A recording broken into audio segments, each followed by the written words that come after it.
Peace, everyone. How you doing? Welcome to Israel Doctrine's Google Hangout. I'm your host, Carl Lambert, and you have now entered into our Hangout. And we got the topic is pretty much wide open. Wherever it leads to, that's what we're going to go with it. The church and the liberation for our people. We got the brother here, Tahuti.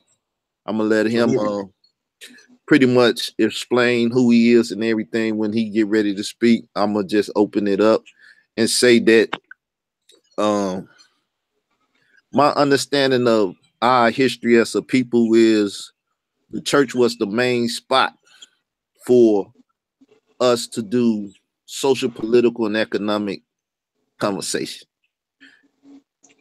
Pretty much social, political, and economic discourse is known as Black nationalism, based up on most definitely what Malcolm X was kicking when he was around, and he was pushing Black nationalism.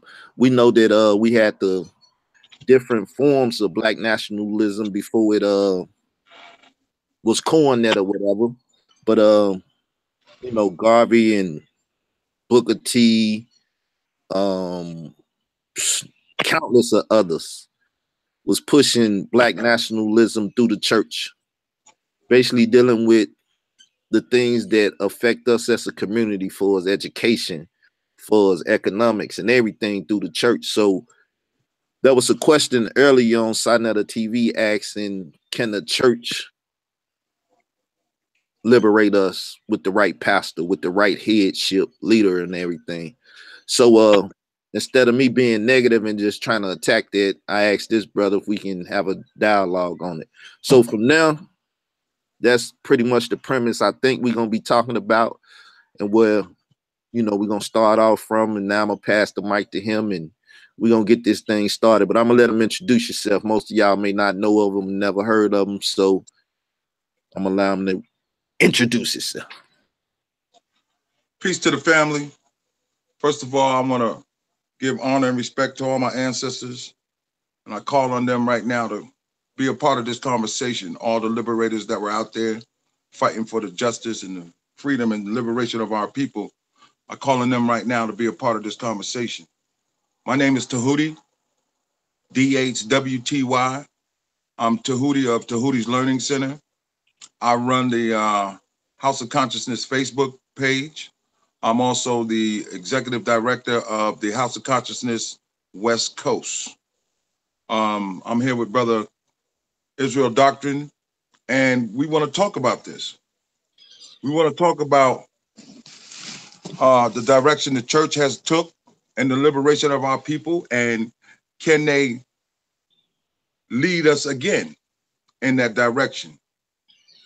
My premise is that as long as we put aside religion, anybody can take us to the next level of liberating our people. I believe that religion is what's stopping our people from really uniting. I believe belief systems are embedded in the minds of our people, and people don't want to let that go. They rather have their religion than the unity of the people. Every time you look around, you see a lot of different arguments based off religion. But nobody's arguing about the school system, the prison systems, the AIDS epidemic in our communities, the poverty, the economics. Nobody's out there really discussing that. And I would like to use this platform here, as well as the House of Consciousness, to bring forth some of the things that I see that are taking place in the community and how we can better ourselves. I believe it's 2018. It's time for a call for unity amongst our people. It's time to put away the religion and come together. Now, when we look back at the history of our people, we know that most of the freedom fighters came out of a paradigm they call Christianity. Well, at the time, that's all they had. Nobody was studying ancient Africa. Nobody was studying the history of our people. They were more into trying to become free. And so I believe that they set aside their religion for the benefit of our people. And today, just like Sinetta said, you know, he showcased a preacher who was preaching about white supremacy. and how Jesus is not a white man, Jesus is not a black man. I don't know what he is. My research takes me to the point where Jesus never existed, but that's not what I'm here for. I'm here for the liberation of the people. And how do we get past all this religion? What do we do to break the cycles so that we can begin to bond together and begin to heal each other? Because I'm not going to kill you because of your religion, but we got people out here who are willing to die for the religion. Okay? We hear it every day. People trying to get views off of disrespecting other people's religion. That's not what this is about. This is about putting your religion aside and coming together with your fellow man or your fellow sister and uplifting each other. How do we do that? How do we go about that? What's the process? Well, let's talk about it. Let's see how we can come together and make this work.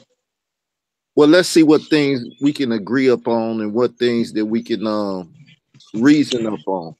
When you use the term religion, and it's used a lot in our discourse, our people's discourse, and in our communities and stuff. And I think no one truly ever defines it. You know, I could give you my personal definition, then I can give you a biblical definition. And if you could give me a definition, I appreciate that. So I'm gonna do the two. Religion is anything that you do religiously.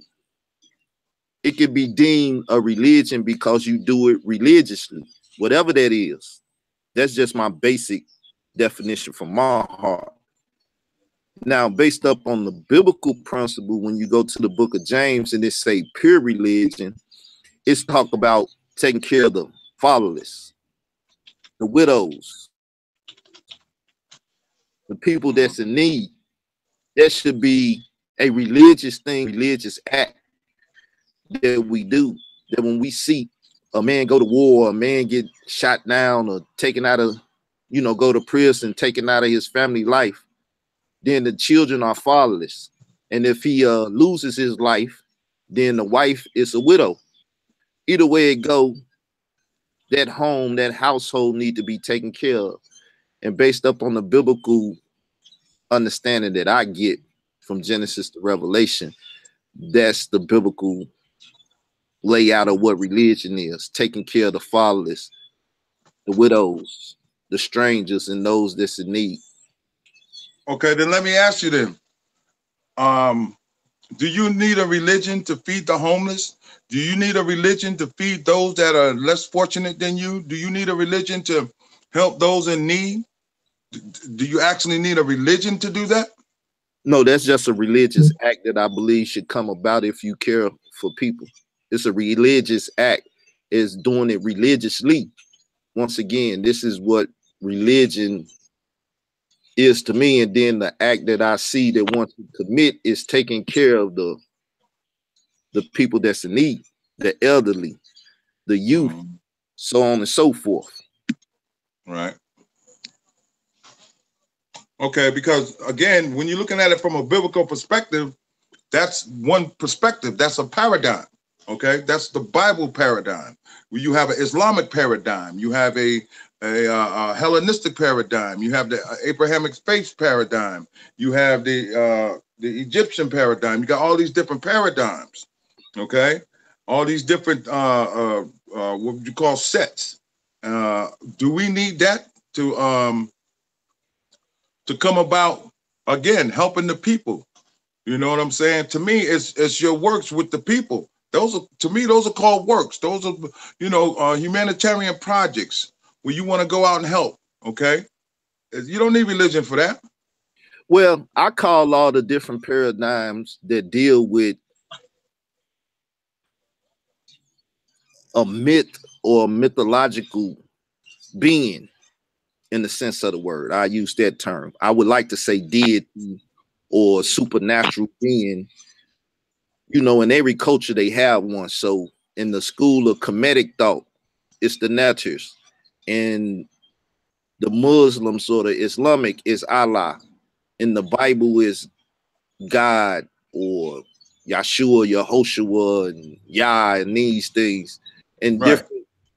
So I call all of these black liberation theologies, which liberates us, number one, from the white theological systems that are clones of the black systems that exist by the black man, quote unquote, before the white man took a hold of them and, you know, bastardized them and everything. So that's the first thing that people do when they get into one of these liberational theology systems, is try to liberate themselves from the normal white supremacy teachings that comes down all these different paradigms. Because you got Egyptologists, they try to dominate what the Kemetic or Nile Valley system is and tell you what it is and say they are the leaders and the ones that run that. You got the Roman Catholic Church that try to dictate the Bible. You got the Jewish synagogue, you know, the white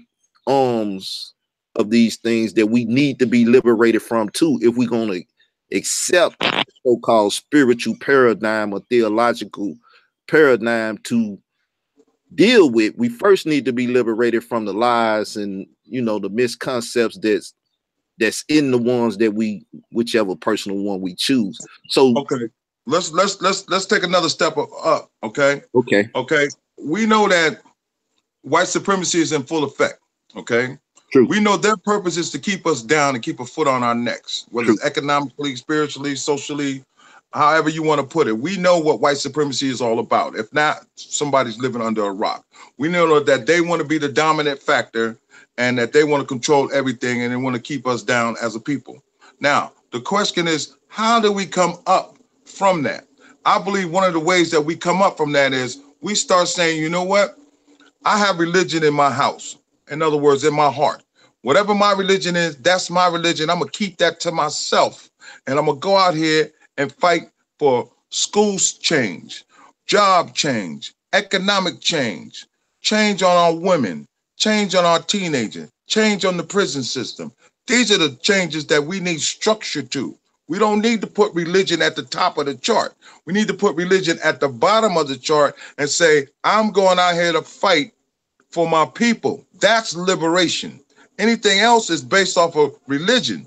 Now we can, as we're doing these endeavors, we could say, you know what? If I'm a Christian, then God said that I should. Or if I'm a Muslim, then Muhammad said that I should. Or if I believe in the ancient Kemetics, then this is what the Neptals said that I should within ourselves. But at the same time, we're not out there trying to free our people and we yelling, you just because you're not a Christian and just because you're not a Muslim and just because you don't believe what I believe. That's where the conflict comes in at. That's where people are having a whole bunch of conflict instead of putting the religion at the bottom and putting the cause at the top, the cause and effect. Okay. And that's why we need a paradigm shift. Okay, well, religion ain't gonna do nothing for us, but keep us arguing. Well, let's just now, three-pronged system. Let's just look at the three-pronged system in which Black liberation is based upon. Black nationalism, right? So as a people that Black is not really a nationality, but we'll just say Black nationalism. So social, political, and economical. Which one would you like to deal with first? The social or the political or the economic? I believe that, first of all, we have to socially recognize what we're doing, okay? So I would start from a social status. We have to socially be inclined to say, what is this about? What is liberation of the people? What is that really all about? And how can I be a part of it? So socially, we need to get the message to the people, to the masses of people to say, socially, we must have one thing in common. Out of all these three, we must have one thing in common, and that is freeing the minds of the people, okay? Because no matter how free you are, your religion can cause you to hate your brother. Your religion can cause you to sell your brother out, okay? Your religion can cause you to do things that liberation doesn't do. So as a result, which one are you? And in your mind, you saying, well, I'm a religious person, but I want to go out here and fight this war. But if you don't know how to fight, we all going to lose and we all going to go down. You're going to have somebody standing behind you with a gun, shoot you in the back of the head because they don't know how to fight. They're not trained. And so we have to redevelop. We have to relearn our people. And we can't start with relearning them about religion. It's not like that. Yeah, well, Okay? see, when we say the church and dealing with the social aspect, as we both agreed, I believe we agreed up on, you can correct me if I'm wrong. Back in the day when the church is all we had, that's what we learned about reading, writing, all these different things. And this is what we socialized that it was most definitely on Sunday. We got together, we sat around and ate together, we talked together, we socialized. You probably, And you came up with plans. yeah, I understand probably, that. yeah, go Let ahead. me let me give you a story about me, okay? I grew up in the 60s, the 70s, the 80s. I came out of New York, I moved to Connecticut, and in Connecticut, we was dealing with the Black Panthers at the time because we didn't like the social injustice that was taking place. And so at that time, Bobby Seals and Huey Newton, what we did was we went into the university. We went into Yale University, and the white people began to like the message that we was bringing to them. Now you got all these rich elite people, right, supporting the cause of the Black Panthers. So what we did was we set up headquarters at Yale University. A lot of people don't know this, but Yale University is a lot of underground in Yale University. I mean, literally, you can go from one side of the campus to the other side of the campus underground. And that's how we was moving. We was moving underground at Yale University. I say this to say is that we wasn't talking about religion. We was talking about freedom or death. We was talking about fighting the power. Okay, we was talking about enough is enough. We're gonna protect our own. But not only that, we was building clinics, okay, where you can go in and get tested for TB and different diseases that they was putting into the Black community.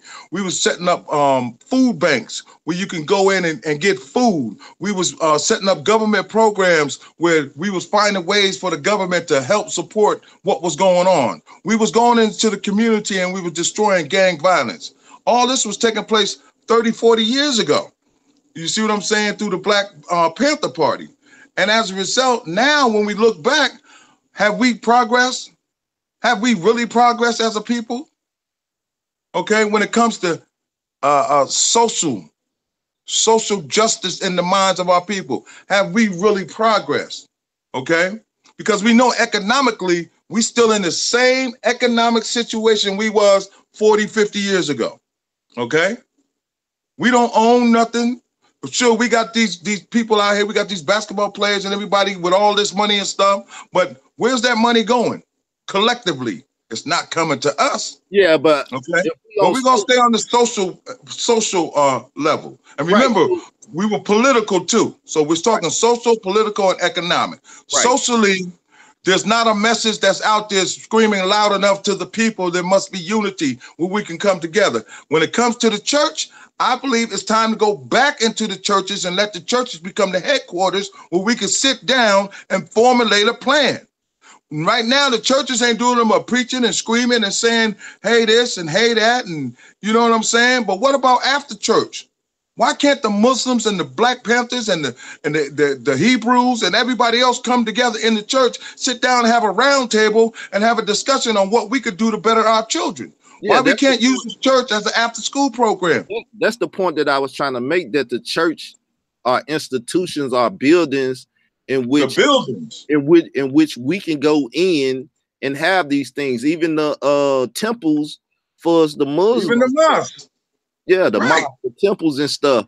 Because it's good to meet on the street, but when, you know, pedestrians is walking by, different people, and anybody could just stand up there and listen to the conversation, then you can't have a proper conversation. So if we go into the proper dialogue, right? I understand that, because now you're talking about intricate secrets about what we're gonna do next, and you don't want to tell everybody. You see what I'm saying? Right. But that starts when somebody says, I'm going to leave my religion at the door and I'm going to go out here and see what these people are all about. Okay. For instance, I don't know if I mentioned this, but in LA, we have what is called the African Village. Okay. And at the end, every last Sunday of the month, thousands, 5, 6, 7, 8, 9, 10,000 people come together and we sitting in the park playing the drums. We got music over here down the street. The place is about a mile radius, okay? And you see thousands of people coming out there. It's right there at Leimert Park off of Crenshaw, right there at, yeah, Leimert Avenue. Leimert and I think that's Western Avenue. And we come together, right? We got vendors out there. We got people out there just out. Okay, and the bongos is going. We got the DJ over here. We got a band over here. We got the Learner Center over here. We got the theater shops over here, and it's all collectively. The stores is open. The restaurants is popping. You know what I'm saying? And we come together all collectively. And guess what? Ain't nobody talking about religion. Yeah, Ain't well, nobody talking about their religion. We coming together. And right now we need a platform where we could go and begin to talk about the unity of our people. We need to talk about how can we strategize? What can we build off of? What can we do? But you keep it seems like everybody got their hand out trying to get money. I mean, look what's going on YouTube. Look at the YouTube wars and stuff. You got brothers out there talking about other brothers. Who does that? Yeah, but who does that? All of this is the fact that, number one, people don't socially come together. One of the biggest problems in the community with YouTube wars and in these YouTube streets is the fact that if I want to call a truce, or if I want to sit at the table so we can iron out some stuff, most people don't want to do that. No, I don't believe that. I believe what it is that I believe that most people do want to do it. I believe they don't know how to go about doing it. I believe that there is a call. If at the right time, I believe that all these guys that are battling and making these videos and stuff, I believe that they will come together. They don't know how. And right now, we need somebody that can stand up and say, let me tell you how to come together. They don't know what content to use on YouTube. So they use negative contents, and people like drama. And so they look at this, and as a result, that's where they're getting their views up, and they think that that's what works. No, brother, you just do it. I called you and we just did it, right? So it's just like Nike, just do it. So but if you disagree or don't disagree, if this and that, we both agreed to do one thing, what? Sit down and have a conversation right now. Whatever differences it is not even on the table. We're just having a conversation on the subject matter. Right. We're doing it freely. This is the problem, that people will not just do that freely. If I say, you know, Shaka up most of, if I say, man, I would love to talk to Shaka about this, do you think I could just call Shaka up or find Shaka and talk to him? At the right time, you can. I know Shaka very well. I've been knowing Shaka for over 12 years. Yes, you can. Shaka's a very... Shaka will talk to you. But the thing is that what you presenting, some people... Listen, here's the thing. The reason why I'm talking to you, Israel Doctrine, because I see what you possibly can do, okay, as far as opening doors, and you can be the catalyst that brings us together, okay, on one side. But on the other side, you got to understand you've done a lot of work, too, that was negative in the community, okay? And so as a result, people try to use negativity for what on YouTube? To get views, because they don't know the alternative. They don't know that a positive message will not just reach them, but it will go further. It will go further to somebody who else is thinking positive. You see what I'm saying? And they're not talking, and don't nobody want to keep arguing about religion. Don't nobody want to keep, okay, we already got it. We got it. We got it. We got it. Yeah, I use the word religion more than anything on this program, and that's why I said if you could give us a definition, it would be great, because religion is not what most people make it out to be. No, you got to look at what the definition of religion. What does religion? Okay, let's look at the definition. Hold on. So now let me ask you this: is this your definition or your authority in defining what religion is, or are we looking at somebody else give their authoritative perspective on it? Okay, well, again, it depends on what methods you're using. You can use the scholarship method and see that religion is the belief in the worship of a superhuman controlling power, especially a person, a god or gods, okay, That's religion. That you religiously go to church and you religiously believe in this book and you religiously try to follow these laws according to this religion. That's a form of religion from a scholarship perspective. Then you want to talk about, well, my religion is knowledge. Okay, I religiously go find books and put them into my book club so people can have a different perspective on different things. I do that religiously. Okay. I work religiously. Okay. People religiously attack each other. So there's different forms of religion. Right now, we're just talking about the religion where you got there's these books. And these books is based off of the belief and worship of a superhuman controlling power that some people call God, some people call Allah, some people call Jesus, some people call the Netters. That is the religion I'm talking about. I'm not talking about religiously doing something. I'm talking about a supernatural power that people believe in that's caused them to not see their brothers as their brothers, their sisters as their sisters, and not loving each other. And even in their religion, it's called to love each other, but we're not doing that. So what people are doing is they're picking and choosing what they choose, what they want to use based off of the information they call religion in their religion. If now, let me break that down so you understand. If the Bible says to love your brothers, don't do them no harm. If a man can't control his tongue, he is not worthy. If the Bible says all these different things, you got brothers out here who call themselves Christians, who call themselves the Hebrews, who call themselves all these things according to the Bible, but are they living it? Because if they was, unity would be easy because the love, the manifestation of love will be seen all over the world. Okay, when you look at Islam, it's called the same thing, the Abrahamic faith. Love your brother, love your neighbor, love, love, love. But are they living that? Because if they was living it, we wouldn't even be having this conversation. We would be talking about the next move. We would be talking about, well, we're going to be at so-and-so's church this week. And the topic of discussion is going to be, how can we combat the gang violence in our community? How can we go by, how can we economically make a plan where the youth can sell Kool-Aid in front of the church? Or how can we sell pies? You see, they could be bean pies, buttermilk pies, cakes, cookies. Those are some of the small things we would be talking about. But instead, again, many people claim to be all this religious, all this holy, but they're not living by it. And that's one of the problems that we're facing in the community today. Now, when it comes to liberation, that's why we don't want to judge. We don't pass judgment on you. Just don't bring your religion to the liberation party. But that's bring why your black fist to the party. That's why raise it high and represent that. But I think that's the biggest problem, that people need to be liberated from that definition and that term of what religion is, because that right there is harming people. Because number one, no matter if you believe that there's a God or this and that and everything, like you say, the book said in dealing with your brothers and your sisters, number one, we got to be truthfully honest to each other. Honesty. No, you got to be honest to yourself. Right, but you got to start with you first. How am I going to be honest with you if I'm lying to myself? If my religion telling me I got to do this, I got to follow this, my aunt says do this, the Quran says do this, and I'm not doing it, I'm not even being true to myself. So how can I be true to you? I can never be true to you until I become true to myself, because I'm a hypocrite within myself if I'm not living what I stand on. I hear what I'm a hypocrite.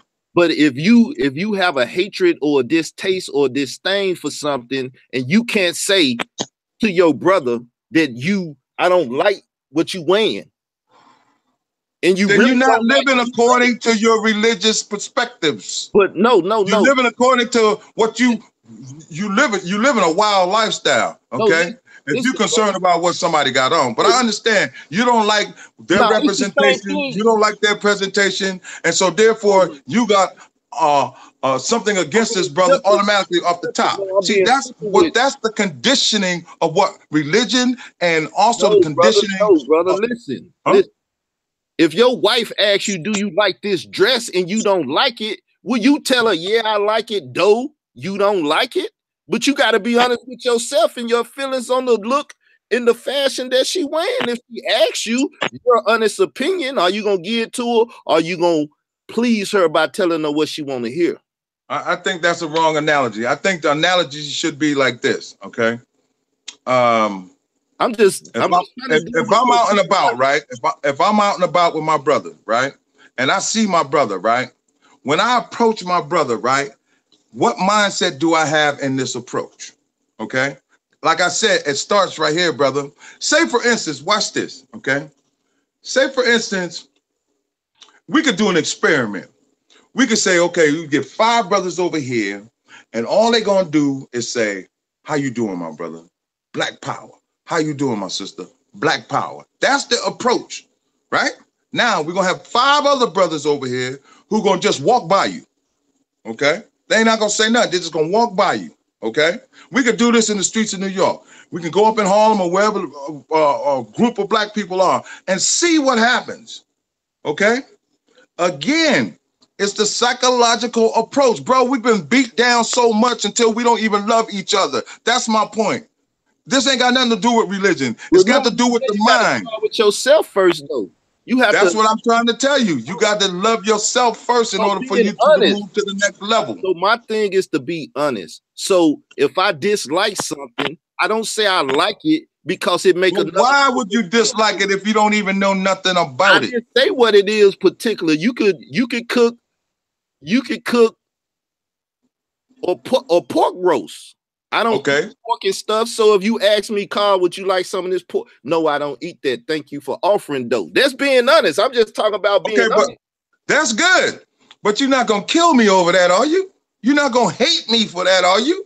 But I'm just trying to deal with being honest right now. No, I'm asking you, well, are you gonna hate me for that? What's the consequences of me offering you something that you don't like? No, why does it have to be a consequence? Right, but this happens all the time. Most people that know me know what I eat and don't eat, and they fix something if they. That's personal. I got you. Okay, but I'm talking about as a whole. Being honest. So now we can take it to another demonstration, as you say, and see if we talking about being honest. If you say, "Look, man, this right here, if you use this cologne, right, and it'll get this woman for you, or she'll like it." Right, and you know that it's a stinking cologne, but you trying to sell it or get it to them because you telling them. It's just about being honest. If we can't say that we would tell the truth no matter what situation, because when you have a lie and you build something on a lie, it's built on a faulty foundation that can crumble anytime. Because when the lie crumbles, then that's it. So if I have a distaste for something or a person, my job is to be honest and let them know that I have a distaste. Because if I don't, then I could say I love you and walk right up on you and do something horrible to you in some fashion because I love watch this. Okay, watch this. Let's narrow this down. Okay. What I'm saying is that that's like religion, because I might have a unk on my chest, or I might have a Bible in my hand, and you walk up to me, you automatically assume that either I'm a Christian or I'm in the Kemetic community, as opposed to looking at the color of my skin, okay, and saying that we're brothers, regardless of what he got in his arm or in his hand. See, people don't like you for who you want to be when it comes to who you want to worship, okay? And this is my point. I'm talking about the color of our skin, brother. Look at the black man and woman first and put your religion aside. And this has to start in the mosque, in the churches, in the Kemetic community, in the minds of the people, because it's the mindset that says, if I see somebody with a cross today, I'm going to hurt them. If I catch somebody with an unk, it's on and popping. We're going to have a serious conversation. If I see somebody with a Bible, you know daggone well. You got people standing on the corner lurking. Who can I find? Who can I find? And that's what's going on in the community, in the black community today. Don't you know that YouTube would shut down if black people would just stop arguing with each other? Do you know they would shut down if there was a call for unity where we could all come together? Brother, don't you know that? Dealing with a certain thing now, though, that I don't think we really ready to go there. We ain't even built up on simple foundations. But my thing is, if I see a young man wearing his pants down and I don't like it, then it was like, young You man, better not approach him. You better not. You better not. I don't know where you from, but out here in LA, you better keep stepping. This is the gang capital out here, okay? You tell a young man, pull your pants up if you want to. But this starts with your own personal house and your own personal family, and then it can go further. It could go further, but you have to deal with what your territory is. Your home and your house is that. And if every man that believes in pulling your pants up is still that in the children, and your daughter's wearing certain clothes and they instill that. But see, when you don't tell people that's a disdain to you and you don't like it, and you don't remind them or even ask them to respect you in the manner that when you come around me, don't do that. It ain't that type of party, bro. Don't nobody listen. And it's 2018. First of all, the youth are disrespecting the elders because the elders don't know how to demand respect from the youth. Okay, so I'm just saying, I'm not speaking as on an individual level. I'm speaking on a collective level as a whole. Okay, as a whole, we as a people must find the formula that works for us and stop the battling over religious beliefs. About that. You steady bringing that up because you can't find the denominator that works. Because number one, if we dealing with social, we have to socialize. The elderly is in nursing home. The youth is where? In preschool. Then the other people is in school while the other people at work. So all this time we have to find a way to socialize. Most people come to social media to socialize. They know their friends on Facebook more than they know their children and stuff. They know they day to day and talk to each other more than they do to the people in their home because they socialize over social media and not in the house, not in the church, not at the YMCA, not at this or this club or that club or at the chess club or these other places. They don't. Okay, so we know social media is booming. We know that. And if then we need to find an avenue in social media where we can collectively come together. Again, my objective is to come together, not separate. And if it's socially, economically, and spiritually, then let's start with the social. Where do we go to get a conversation where we can talk about social situations and social solutions, where we can begin to apply them in a social environment, such as Facebook, such as YouTube, such as all these media outlets? Where can we sit down and talk about those things? We do it in the House of Consciousness every day or every other day. We talk about those things, but we also talk about other things. But what's happening is people don't want to hear that. People are so used to socially looking for drama. They're looking for dramas from the rappers, from the politicians, from the conscious community, from the church. They're looking for drama on TV. You got all these social controlled TV shows where you have, what do they call them? Those housewives of this, the New York hip hop, Atlanta housewives. We got all that. So that drives their mind to say, damn, look at all this drama. Look at all this drama. So when they hang up from that, they're still searching for that. What I'm saying is the paradigm shift. What can we give those people to at least say, here, try this. Try this. Where can they go to get that from? Well, see, right now, nobody's giving them that but one or two or three different people. They're giving that alternative to where you don't have to go keep looking for drama. You can look for scholarship or you can look for alternatives. We don't see that in today's society.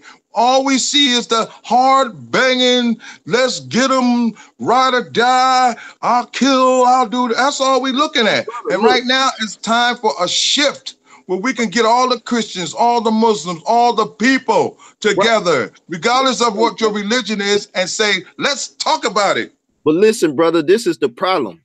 When the guns is pointed at each other and they should be pointed elsewhere, then you have a problem. Ain't nothing wrong with war, but why would you war with yourself? You see what I'm saying? Now you're just talking about the drama and the war within the household amongst each other. But if they had a another enemy outside the household to look at and deal with, then that will deal with the situation. Brother, drama is what is our biggest enemy, brother? As a people. Our situation. What? Our situation is our biggest enemy. White supremacy is our biggest situation. Okay. Right. Now, if you're looking at what I'm doing, then you're looking in the wrong area. That's what I'm trying to say. It's time for the brothers and sisters to learn how to look in a new direction. For instance, I'll give you a for instance. Here you go. The movie Black Panther. What do you think that has done to the minds of our people? Regardless if it's real, if it's fake, I'm not talking about that. I'm talking about the movie itself, the substance of the movie. What do you think that has done to the minds of our people? It messed them up. Number one, because it took their brain and shook it up. And when you shake up a brain, you just go shake up one and see what happened after you shake up the brain. Okay, that's your perspective. From my perspective, I believe when I look on YouTube and I punch in Black Panther, I see a celebration, a resurfacing of our African heritage. I see people saying, I'm African, I'm proud to be Black. I see the Black fist coming from one perspective and I see it begin to rise up. I can see that taking place in the minds of our people. You see what I'm saying?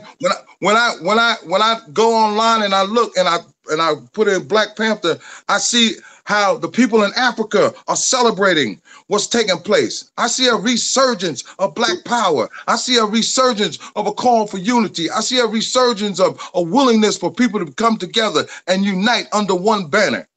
So that's what I see. I don't see the negativity because I'm not looking for it. People are looking for negativity. How can you find something positive if you're always looking for negative? So when they gave us, so when they gave us Black Lives Matter, which also united people in Black Lives Matter, that was a great thing they gave us too? No, it wasn't. Black Lives Matter was a controlled environment. It was controlled by different optics to make it look like it was a unity call for Black lives. It was a call, but it was an underhand that took place at the same time. That's why Black Lives Matter, there's more white people in Black Lives Matter than Black people. And I don't say that as a whole, but what I mean by that is it's more white control than it is controlled by Black people. And I don't care who's the operating CEO of it. I'm not talking about the front runners. I'm talking about the people behind the scenes that are running it and saying, let's do this, let's do that, let's do this. Because when Black Lives Matter, how come they ain't marching for Black Lives Matter? Why does it, hold on, let me finish. Why does it always have to be a scenario where a child or somebody Black has to die in order for Black Lives Matter to resurface? Why can't they surface now? Why can't they walk the streets and demand justice for the prison system right now? Okay, why does somebody have to die in order for Black Lives Matter to come up? Why they can't go into the school system and demand that every child has the right to learn African history? Why can't they do that? I understand what you're saying, brother. But Black Panther is doing that. It's doing it in a way where people are they're not responding. What they're doing is they're saying, I will come together with you. I'll walk with you. Black Panther was introduced in... I know where it came from. I know the history of the Black Panther. I know the sequels and everything. I'm just saying, you spoke a lot there. I'm just trying to get some key things in because then, you know... Okay, go ahead. You'll water down certain things that I'm saying because I don't speak on it to balance it out. So the Black Panther was introduced in Civil War, right? Then they brought the Marvel Universe to Wakanda and got everybody on Wakanda level, but they finna take you from Wakanda, and Wakanda is finna be united with Captain America. They already did that. Yes. They already did that on the show before the Black Panther. They already did that. They're already united. No, what happened was the show prior to that, there was this evil dude. He was going around trying to kill people. He killed one of the Black Panther's brother or father. You talking about Bucky, the Silver Soldier? Yeah, whatever. The guy with the false hand or whatever. And so as a result, what happened was Black Panther wanted to kill him, And then Captain America got on board because he was his friend and all that. Okay, I got that. That's good. That's Marvel comedy or Marvel Universe. cartoons. That's fine. But I'm not talking about that.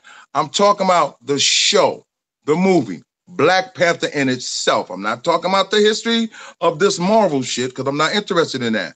I'm interested in more ways to find where we can find positive ways to come together. And I believe that Black Panther was part of that. That's what I'm talking about. Now, what are you talking about? It opened national discussion. I give it that.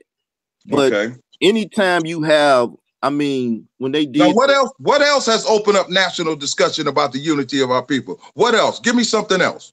What? You got Donald Trump talking about everybody in the beginning of his presidency say it's a good thing he there now because we'll come together because we got a common enemy and stuff.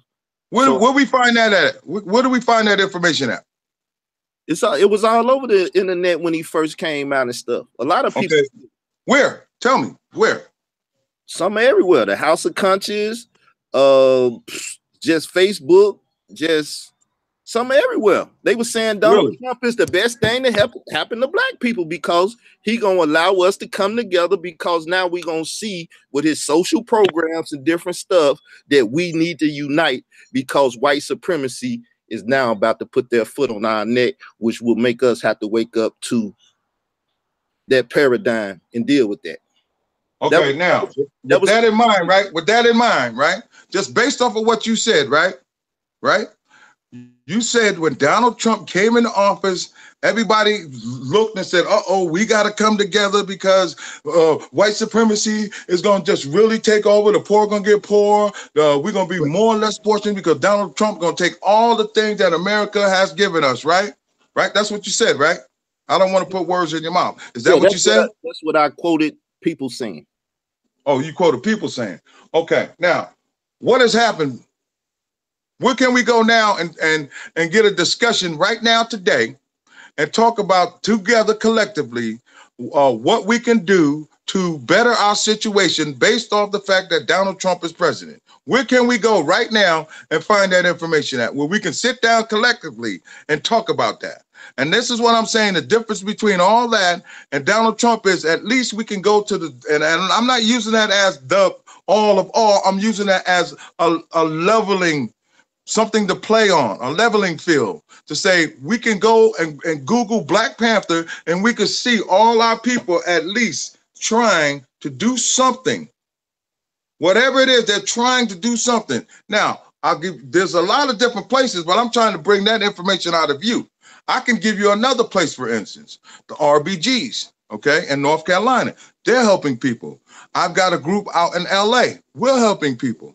There's a lot of small sets that are helping people. And brother, this is the point where I'm trying to get to you to where you can understand. I've talked about this with you in the past, right? I said, Carl, come on over to the House of Consciousness and be a House of Consciousness member so we can utilize you. So we can send, you can be a chapter in Arkansas and we can begin to try to talk to the people in your neighborhood, in your block, and we can bring them together collectively. Because remember, the House of Consciousness paradigm has changed. We're not banging on nobody no more. It's all about bringing people together, okay? Regardless of what your religion is, regardless of what you stand for, regardless if you're a blood or a crip, regardless if you're a Catholic or an atheist, regardless if you believe in the Kemetic spirituality, regardless whatever you're doing, the objective is to come together. And we know that one of the things that will work for us is that when we stay away from religion and we talk about the unity of our people, we start showing different avenues. Just like today, Sonetta was showing an avenue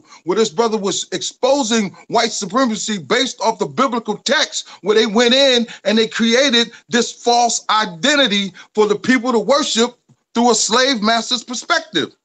And that is still in the minds of the people today. But we won because the argument was, why are we using Christianity? Because Christianity can catapult us into the churches and we can begin to talk about these things where we can bring all the people together and talk about them.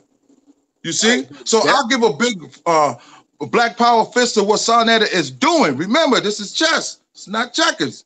Okay? So we're trying to bring awareness to the Christians. Now, And that's what it's going to take for us socially to come together, is bringing awareness to the people. And now, people need to be guided.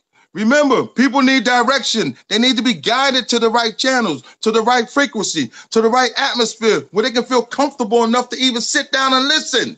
Don't nobody want to hear a 2, 3, 4, 5, 6 hour lecture on coming together. You got to teach them slowly, bit by bit. And as we do, we begin to break the psychological chains that's been on the minds of our people and the oppression that has been on us for so long. That's where the fight must begin socially. We must have a place where we can dialogue, a headquarters where we can come and talk, even if it's for 2, 3, 4, 5 minutes. At least we're talking about something collectively and we're bringing it together. But right now we got all these egos out here talking. All these big head people just want, let me talk, let me do this, let me show you this. No, I don't want to hear it. I want to see it. You know what that's? Show me a plan. You know what that's from, though? Is because people will not just do it and talk to other people. They want to say, no, you got to come to my platform. Right. No, you don't come to my platform. Right. On your platform. I'm not trying to get you no views, and I'm not trying to bring my viewership over to your platform. Psychological greed. The greed. Yeah, but they're greedy. I want it my way, or else I'm not going to deal with you. Yes, but that's what's happening right now. But we can't say that that's not the House of Conscious mindset. It is the House of Conscious mindset. The House of Conscious mindset is to say, come on over here. You got some information that you want to bring to the people. And if it's positive, I promise you, I will open up the door for you and we could go in and talk to Sarnetta about this. You can call Sarnetta yourself. If it's positive, he will open the door and let you walk through. He is not selfish like that. And nobody can never say that he is, because he's opened up the doors for a lot of people. So come on now. Come on now. I hear your argument. No, it ain't. I'm not arguing. I'm telling you the facts, bro.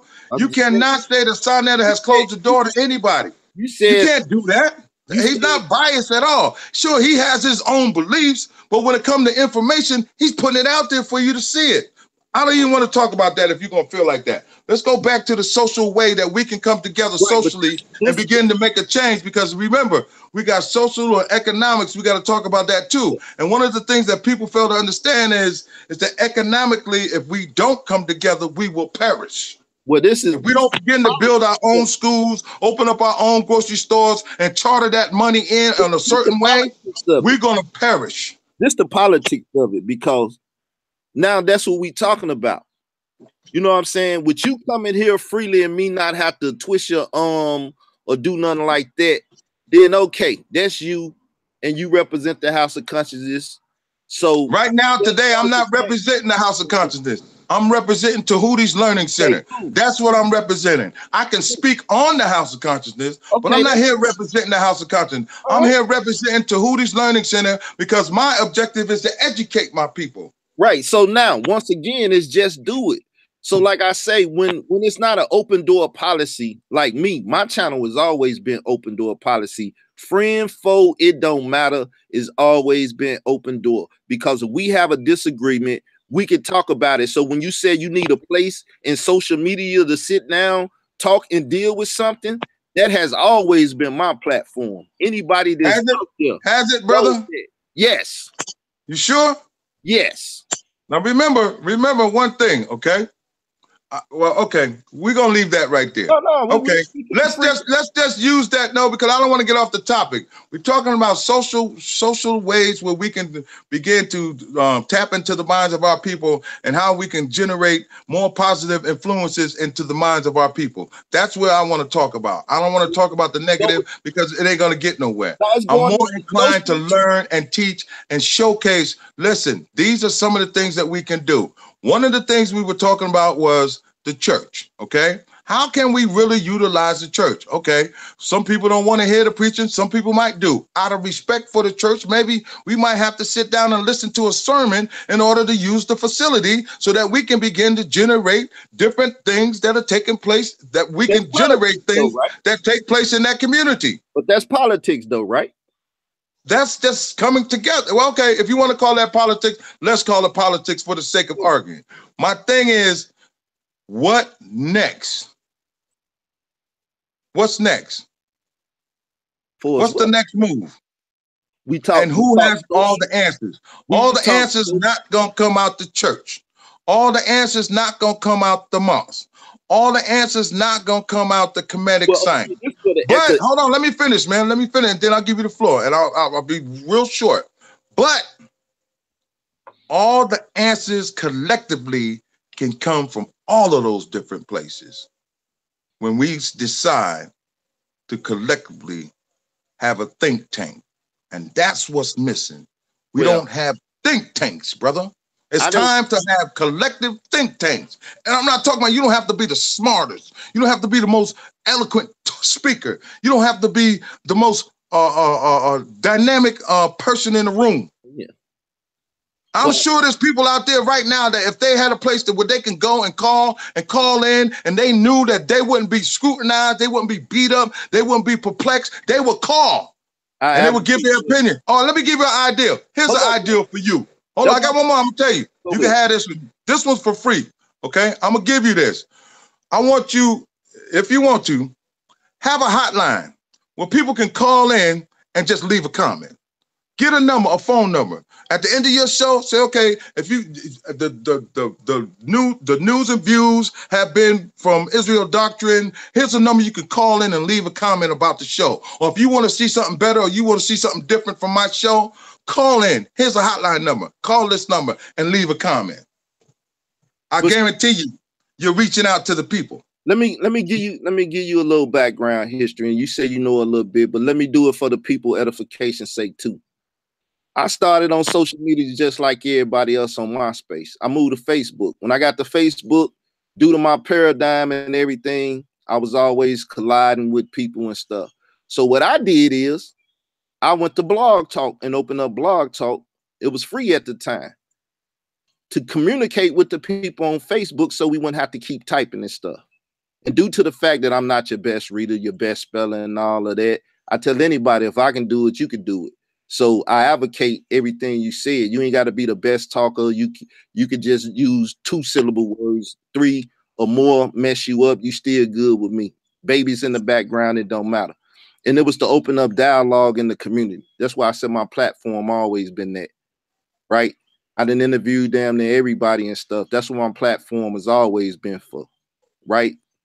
So now the hotline has been there.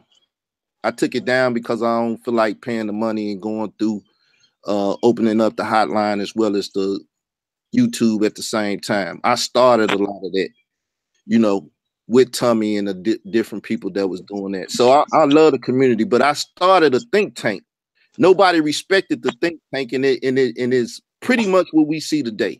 The Bible is the best tool for our liberation. What's the conversation? If you say something else is different, let's have a discourse on it.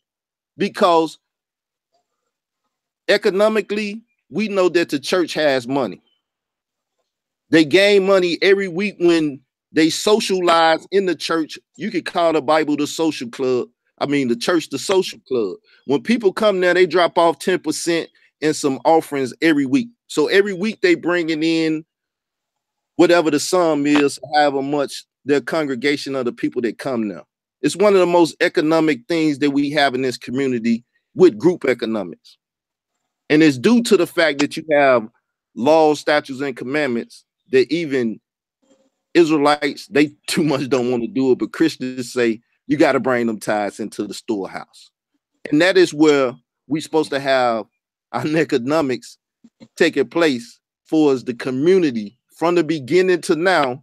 The economics that is in them storehouses are stored up for the people, by the people, for the people, but the people do not get the economics.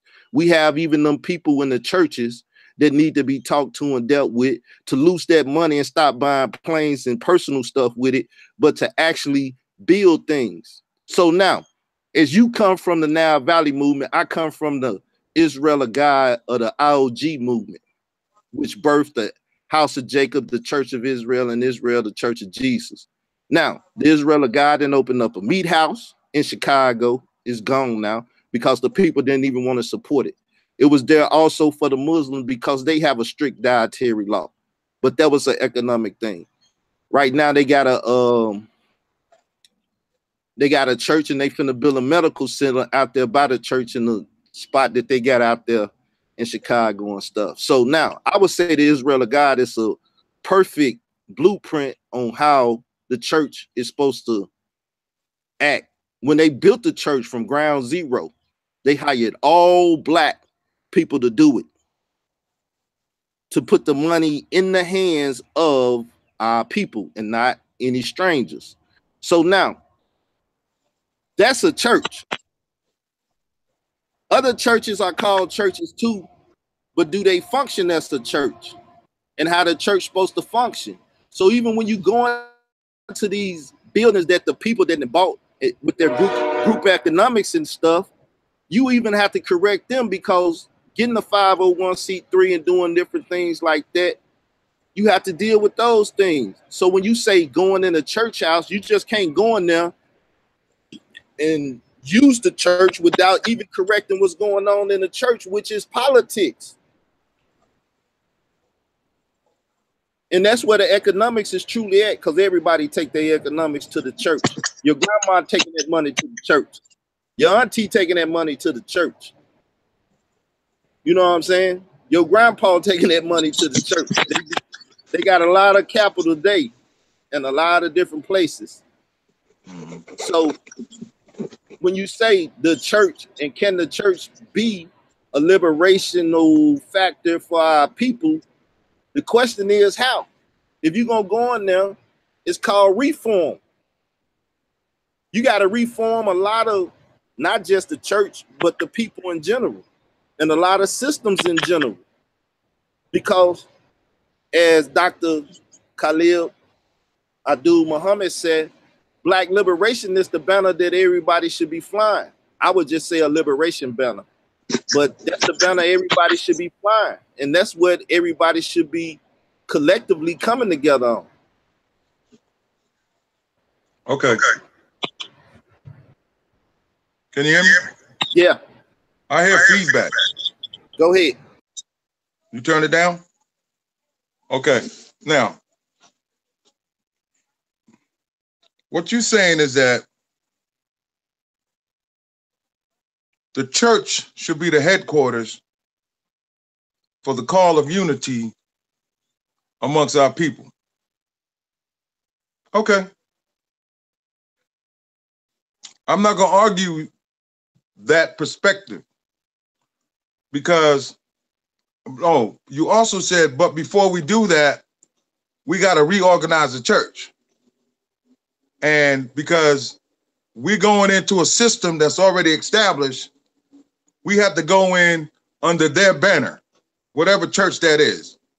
Okay, we got to go in reporting to the pastor and saying, here's our plan. Okay, I would do that out of respect, but I'm not going to go in and try to change what he's doing inside his church. Okay, I'm not going to go in and say, well, pastor, the congregation said that you got issues with this, or the congregation feel like this. That's his business. I'm not interested in that. That's church folk stuff. That's what church people should be doing. If they don't like something in the church, that's what the congregation's job is to do, to bring it to the pastor and say, let's make some changes, or go find you another church. I'm not interested in that. I'm more interested in going to a church that says, and say to the church, listen, I want to bring some people to your church from this community. From this community, whatever church location it is, wherever state, county, country, city that it's in, I want to bring some people from your community and talk about the issues in your community. That's where I would start at. Okay. And I'm not talking about what's going on in the church. I'm talking about what's going on outside the church, because there's nowhere for the people to go to talk but social media. And you got people I'm from Cali. Well, I'm from back east, but I live in Cali now. Okay. So you got people in Cali, people over here, people over there, people over there. I would narrow it down. Okay. I believe going block by block by block by block and begin to talk to the people. I'm not talking about this big social network. If it's available and we can use it, fine. Okay, but I'm talking about going to that church and talk to the people within that block and talk about the social economic things that are going on within that block, and then broad out further and take block by block by block. If I got one, I'm doing good. If I got two, I'm doing good. If I got three and it starts to grow like that, now I got people that can go next door and talk to their neighbors. I got people that go down the street and talk to the other people. I pass out flyers and stuff and begin to communicate with people. What are some of the topics that we can use? I would use a suggestion box in the church. What do you think that we can do to as a people to make the church better? I would use that as a reference point, or to make the community better. See, many times we want to do big things, but we're not looking with the people around us is starving to death. That's what I would do. But most churches is not even looking at churches like business. So just like business, even in today's society where people business is going under, they're uniting with other business or letting people buy them out. Now, one of the biggest problems in our community is we got too many churches. They divided. So now what you got to do is you got to find a way to bring these different congregations together. No. And use the other buildings for other social things. No, brother. Again, if there's a bunch of churches in my community, what I'm going to do is I'm going to go say, listen, can we use your facility for an after-school program? I would utilize each church for different resources. I would have one what could be a learning center for the kids to come in and do after school programming as far as their school is concerned. Another one would be a place where kids can come and play. Okay. Another one could be a place where we can have barbecues or picnics or outings at each different church. You see what I'm saying? Again, a collective movement, brother. I'm not talking about individualism. I'm talking about collectively as a whole. I'm not going to go into a church and try to change everything in the church. No, I can't do that. That's not my church. Look, I'm going to go to the pastor and say, can we just use your church for 1 hour a day? 1 hour a day. And then I'm going to go out and take that 1 hour and talk to my neighbor if I'm living in the neighborhood. If I'm not, I'm going to talk to the neighborhood. Let me ask you a question, though, because this is not just you. This is just the neighbor. This is our people in general. If you got 5 churches and one could be used as a school, and you could do schooling in there by getting real teachers and stuff and use that building for a school, and then use this other building, and I'm talking for 8 hours or whatever a school time zone is. You use this one for after school, this and that. You can use different facilities for different things. But if everybody's saying that they believe the same thing and deal with the same thing, then why all the different preachers and things divided? That's politics in itself, but you can use those buildings for more than that, and you bring in more group economics because now you just brought 5 churches into one household, and that's one economic pot now. Okay, now watch this, right? Okay, I see what you're saying, and I can see the vision of that, but that's work, brother. I'm talking about right now, today. You can't even bring 5 churches together to have a funeral. Never mind coming together talking. Okay, so we already know because of the denominations, there's a separation. Okay, we already know that through the church. If not, it wouldn't be 5 churches on the block. It'd be one big ass one. Okay, but because of different denominations, there's a separation. I'm not here to fight that denomination. I'm not here to fight that separation. I'm here to say, what can we do collectively, putting your denomination aside and going in and helping the community? Okay, going in and helping the community. Don't you know that's where the Black Panthers came from? That's where all our leaders came from, was out the church. All our fallen soldiers come out the church. That's where Black liberation started, in the church. But they didn't have the mindset that they have today. They wasn't thinking, I want all and all for me. They was thinking all for one and one for all. That's what they were thinking. So again, it goes back to revamping the thought pattern. Power to the people is what it was called. And then you have the at that time, in the 60s, it was power to the people. Yeah, but in the 50s and the 40s in the 30s. Well, you started out talking about the Black Panther Party, and that was they Yeah, called. well, that's where I came up in. That was my era. But Yeah. I've studied beyond that. Okay. So, do you You know know, about the Black Manifesto, James Foreman, and what he no, brought? What he brought no. to the table for us, this whole thing. Now, this is what I was kicking last Black History. I ain't basically talking nothing, quote unquote, this Black History Month. I was wanting to see what everybody else was talking about. No, And I'm more inclined to, about the deacons of defense. yeah, but I'm talking about a plan to liberate us in dealing with what the world know as what do you call it when we want our money that they owed us 40 acres in a mule? Reparations.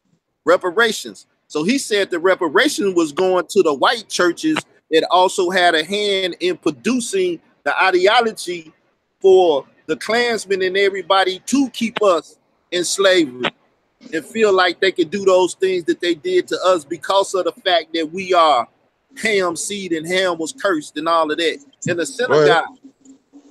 So now, okay, now you're talking about religion. No. I'm talking about theology now. That's theology. This is theology. It's history, though. It's history, though. No. There's no. When you talk about religious theology, hold up. Let me ask you some simple questions, right quick. Is it not a fact that they use that to feed into the mind of white folks for them to feel like they was empowered to have us as slaves? No, they fed that to the minds of black folks because they already knew what it would do to black people. They fed that to the minds of the black people, not the white people. The white people already knew if we feed them this bowl of bullshit, they eat it, we got them. The Ham theology. Okay, I got that. My whole point is that James Foreman, a Black Panther, sit down and said, we go get reparations from these people. Don't march them to the White House, march them to the churches and the synagogue and get their money because they got money coming in every week. And once again, the church building or the church is for the people. The money is for the people. And these people was holding the people money and also not taking care of what? The fatherless, the naked, the homeless, this, that, and the other, the destitute. And we are the destitute. We are them people. The same way people go to the welfare line to get money, to get food and stuff. That's what a church house supposed to be. It's supposed to be. In the biblical text, the temple of God took care of the nation. The Levites didn't have a job, and they stored stuff, and they gave it to the people. They took care of the people.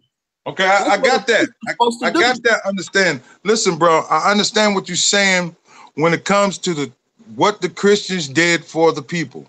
I got that. That's beautiful. But let's stay on course here, okay?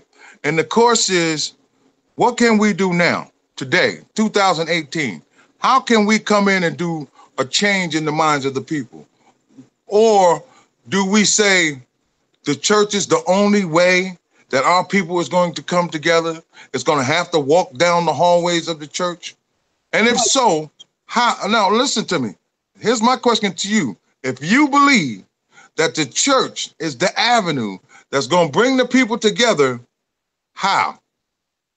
How is that going to happen? Not based off of scripture, but how is it going to happen based off of what's taking place? Social program.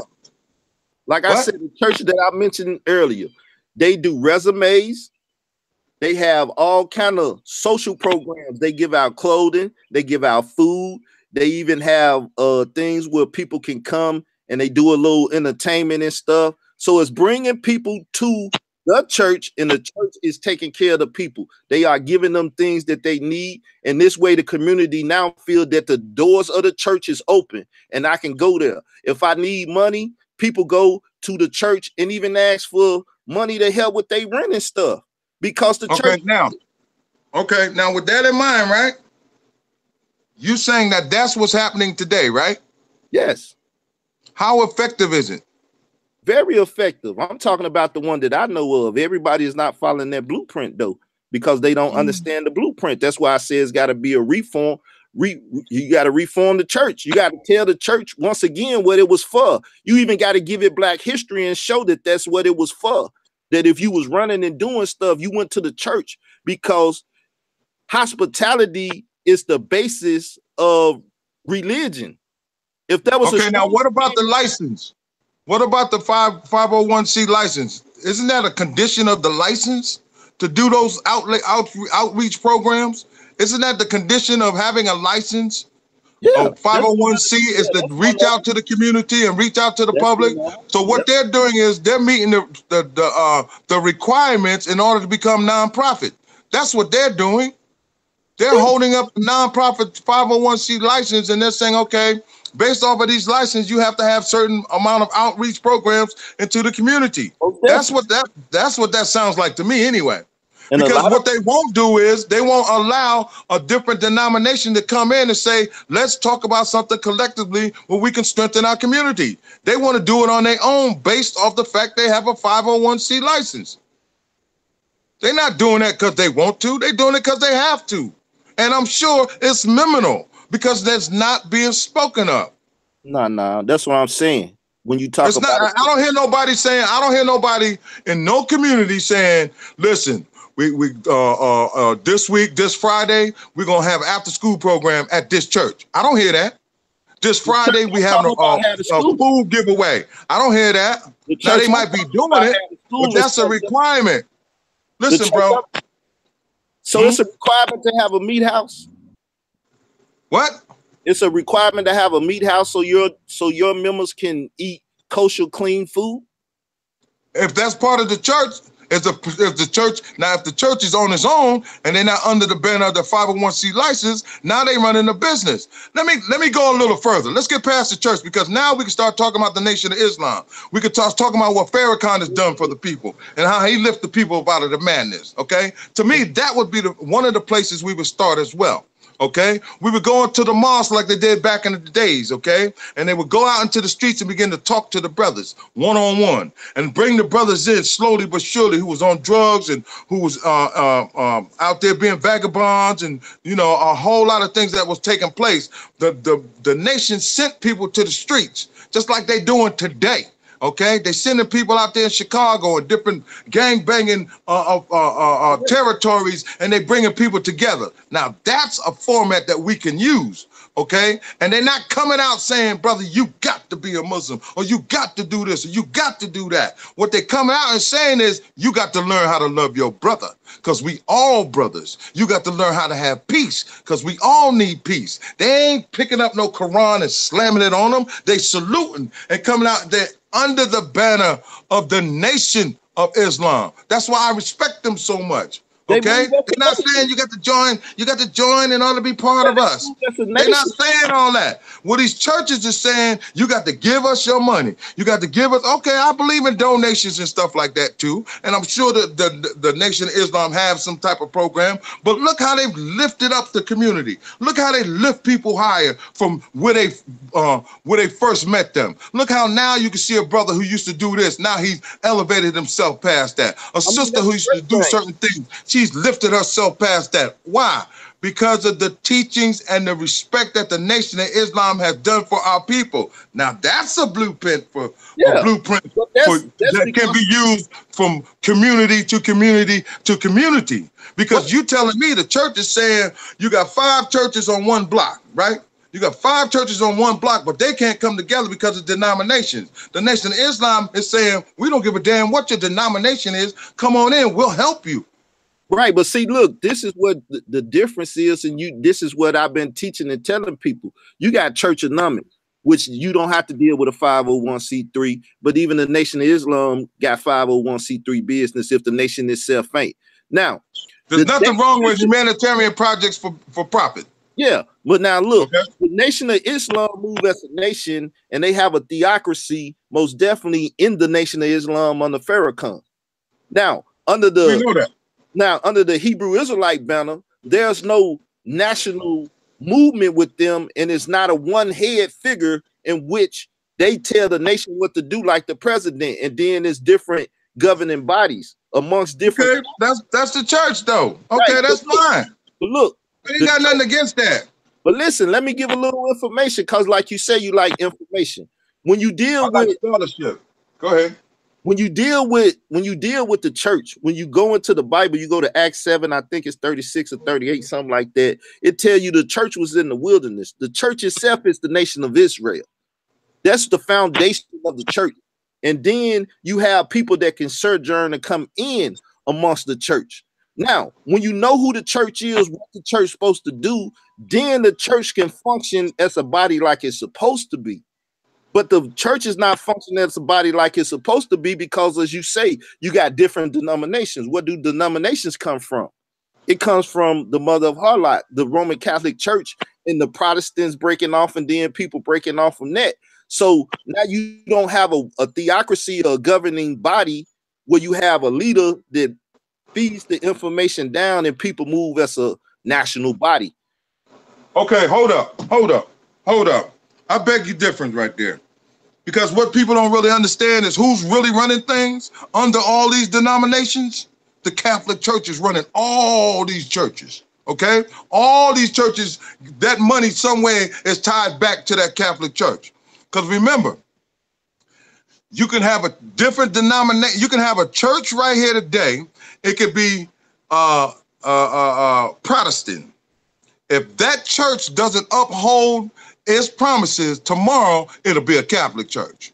It's always going to be a church because it's owned by a church organization, which is the Catholics. Now, come on now, if you're going to go into politics, let's go deep into politics. Yeah, that's what I just said, though. The church is just like the Church of God in Christ, okay? The Holy Rollers, the Pentecostals, all those churches is under the banner of the Vatican or the Catholic Church.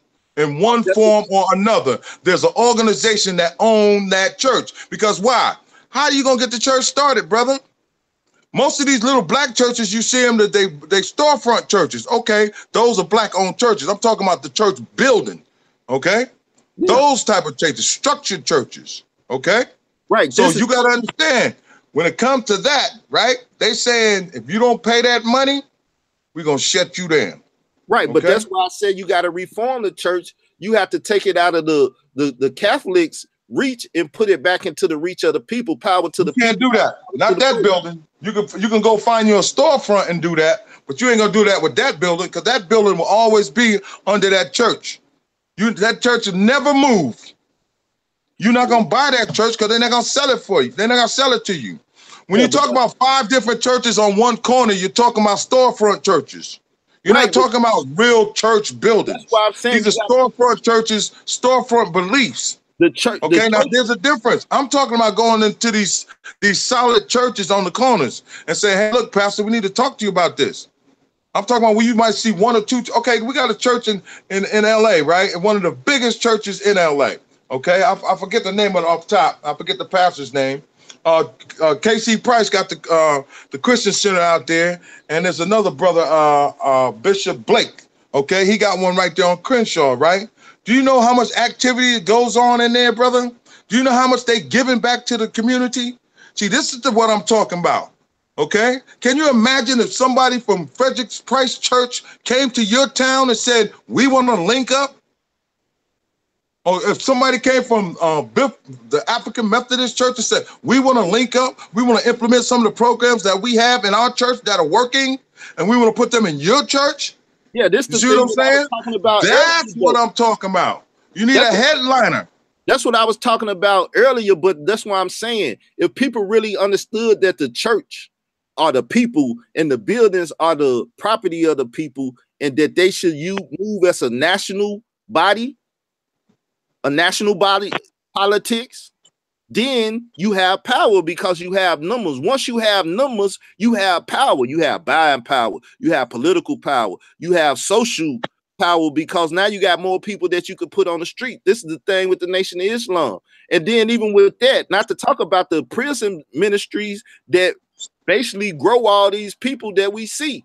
The Nation of Islam is a powerhouse in the prison system because most of their ministers is in come out of prisons. People. So now we're getting somewhere. So now we're not just looking at the church, okay? We're looking at the Nation of Islam.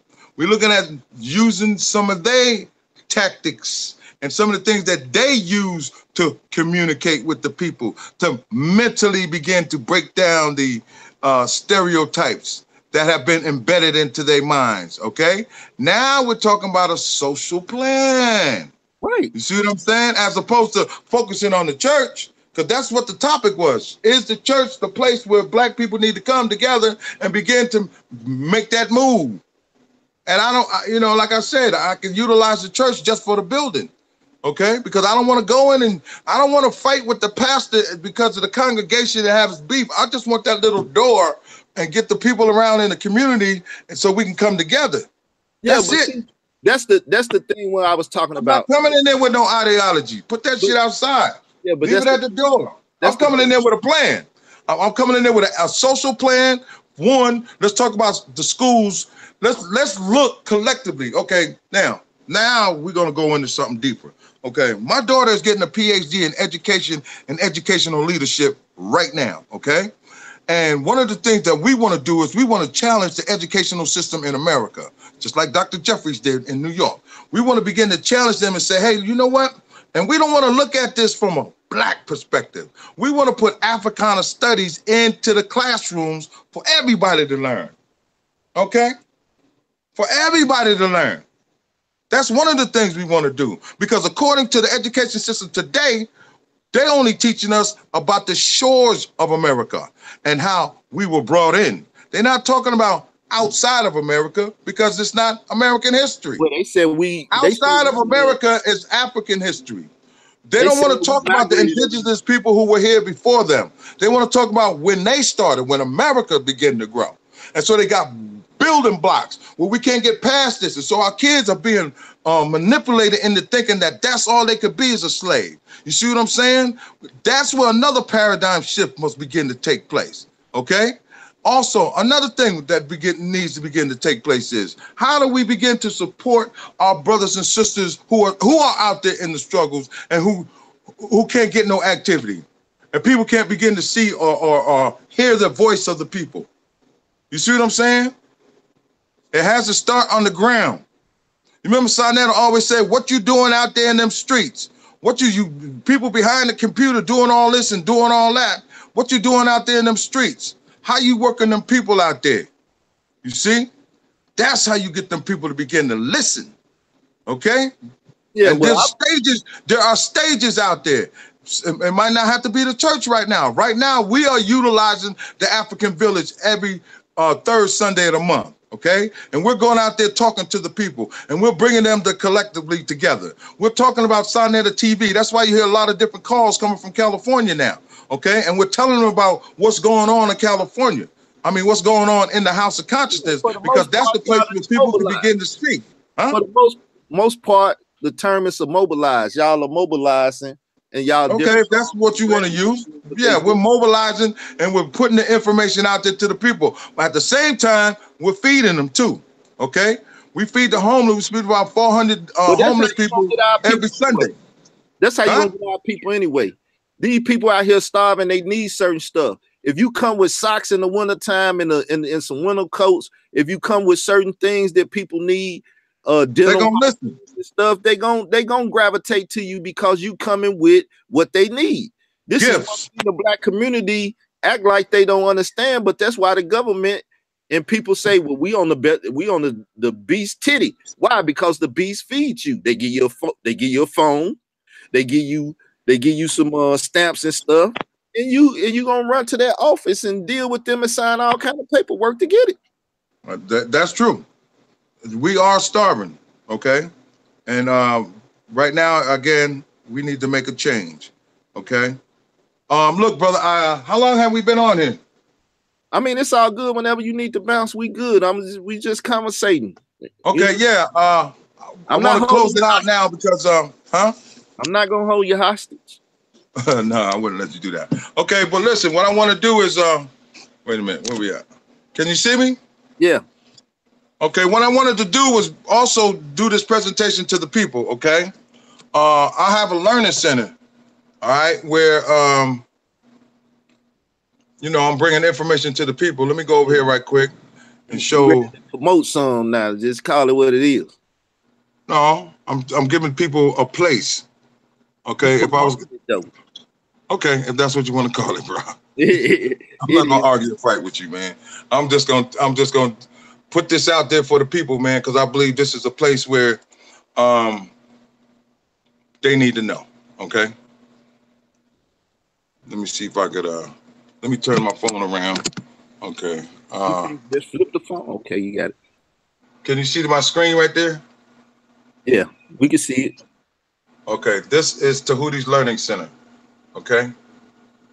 And inside Tahuti's Learning Center, we have all types of free books for the people. I think it's like 1,100 books in here.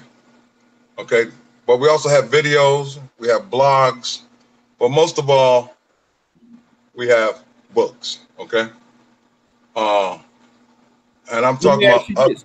Let me ask you updated this. books. All of them are PDFs and they're readable. Say like if you got an Apple and you download that PDF, if it's a PDF, and you Yep. scroll across it to get your Apple to read it, will it read Yes. it? Yes. Let me show you. Here's Get that Dr. Bean right there. Get the Dr. okay. Bean, the yellow one, not that. Well, that's This is good too. Dr. Ben's book. Okay, see it? Yeah. So you just click on the link and then the book pops up. Okay. Okay, but I'm saying for the illiterate, if they got a computer and they scroll across that, would that make that PDF readable? Yeah, I'm telling you, look. Okay, here's what's this? Here's Message to the Black Man. See that book? I know that one probably readable. They all readable, brother. Well, you should have Okay. showed me with Black Man the Dr. Bean, but I got you.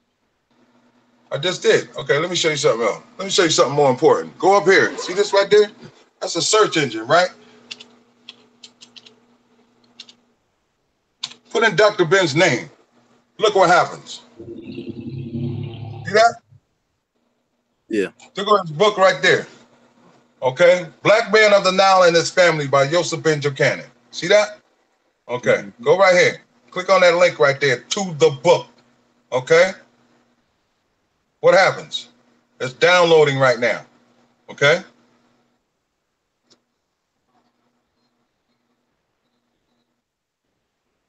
What I'm trying to say is you don't have to go any other place. You see that? This is the book. Okay? Look. This is the book. The whole book. Okay? It just takes a minute to download, but once it downloads, you see the whole book. Yeah, I got What I'm saying, you can go, there's a whole bunch of places you can go. I got a whole bunch of books here. You can begin to read books, okay? Books everywhere. Books about different topics, everything. Christianity, religion, work. Here's a book, right? Let me show you this book. Hold on. Wait, let me see. Let me show you another good screens and stuff. Like, look how many screens I got. Look at you. Bro. Look. Bro, let me show you something. Now take a look. This is my learning center here. Okay? Not screens. Look how many computers I got in here. Okay?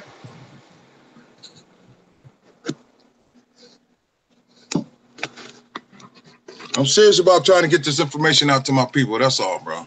You know what I'm saying? Like you said, everybody has a lane. My lane is I'm trying to feed the people the knowledge. That's all. Trying to give them this work. I'm trying to make it available for them. I got you. It is available. And what people don't understand is I buy these books, I pay for them out of my pocket, and then I put it up here so that they can get it. Okay? Sometimes. I don't infringe on different people's rights. You know, I believe in people have publishing rights, so, you know, I don't want to step on their toes. But a lot of places is these books are where people can't really find them. Okay, you can go to Penn State and get their whole library on African history. You can go to different colleges and get their whole library on information. Whether it's a Christian college, whether it's an African college, you just got to know where to go. You know, I do a lot of research. I do a lot of research. Okay. Yeah, Harold Washington in Chicago is a good place for a lot of stuff too. Chicago is a very historical spot. Right. Yep. So that's what we got to do. But look, man, I enjoyed talking to you, brother. You know what I'm saying? But one of the things you got to keep in mind with me is I'm trying to find avenues where I can help my people. And I offer this to you before, and I offer it to you again. I believe that we can use your site as an avenue where people can begin to come in and discuss different issues, where we can begin to come together and unite, and we can leave all this bullshit alone. Because if you notice, we staying away from a lot of garbage talk, man, because we want the House of Consciousness to be bigger and better than it's ever been. Why? Because now we're headed to a national stage. We're headed to a bigger stage, brother. You see what I'm saying? And some shit we're gonna have to leave alone, even if it means we're gonna have to sacrifice some of these people. We're gonna leave them alone, man. I mean, we trying to get the BET. We trying to get the all these different black outlets, man. That's where we trying to go, you know? So that's why we got to stop this little bullshit beefs and come together, brother. Hey, I heard you coming to the award show. Who said that? I thought I seen you make a comment talking about Carl Albert is coming to the House of Consciousness award show. I'm leaving Arkansas. Nah. We ain't gonna speak about that, but nah, I ain't never said that. You know what I'm saying? Oh, you never said that? Oh, I thought I seen a comment or something like that. But anyway, also, we're doing I'm buying 2 extra tickets for somebody. We're gonna do a ticket giveaway. Okay, it's coming up in probably about a month before the show. We're gonna do a little contest, and we're gonna give away 2 tickets to the show. So look out for that too. And also, don't forget to vote, man. Vote for your favorite person that we got up there. Okay? Well, you promote. I need my ad dollars, but I ain't gonna say nothing. I ain't gonna say nothing. Now you want to charge me? I need my ad dollars. Hey, man, it's called Black Economics, baby. We got to. Hey, but nah, that was the house. But nah, yeah. That's it, man. I appreciate the conversation because it gives a chance to dialogue a little bit more over here. If people, took something from it and would like to speak on it, probably do that tomorrow. But it's all good. We just want to stay positive, brother. That's all. You know what I'm saying? It was positive, one negative. When it comes to dealing with the church, I don't really have no reason to get negative because I got the answers. So when you got the answers, you don't need to be negative. You just need to get answers. That's all. And bring more clarity to the situation. So for everybody else that's listening, I'm gonna be doing the urban empowerment tour this summer. We're going through the South. We're gonna go up through from Florida up to North Carolina or whatever. We coming from Florida, we're gonna be hitting Atlanta, Memphis, Alabama, Arkansas, going up to Missouri, and going up to Mississippi, basically Missouri, Illinois, maybe even hit Minnesota, Milwaukee, Detroit and stuff. So we trying to empower the people this summer with the Black Manifesto, the conversation in which a lot of people sleep on. You need to get that documentation and put it in your learning center. Okay, send it to me. All right. Send it to me. I'll be glad. I'm always willing to, if I can help in any way, brother, let me know. Okay? Anyway, right, I'm here to help. We'll talk, man. All right, man. Thanks a lot. You be easy. Black Power, man. Tell all your friends we love them. Black Power. Peace. All right. Peace, y'all.